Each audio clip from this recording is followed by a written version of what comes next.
یہ ایک عذاب خداوندی کے طریقے کے اوپر ہے.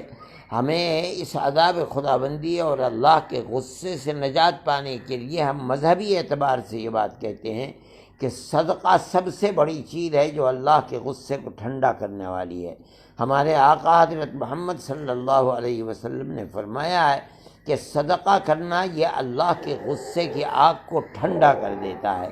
اس لیے میں کہتا ہوں کہ جن لوگوں کو اللہ نے کھانے پینے کی سویدھا دی ہے ان کو یہ چاہیے کہ وہ اپنے دائیں بائیں لوگوں کو دیکھیں، چاہے وہ ہندو ہوں چاہے وہ مسلمان ہیں. اگر غریب لوگ ہیں تو ان کی مدد، جتنی بھی اللہ نے کسی کو دیا ہے، جتنی بھی اس کے اندر طاقت ہے، وہ دوسرے کی مدد کرنی چاہیے اور اس کے اندر دریغ نہ کرنا چاہیے.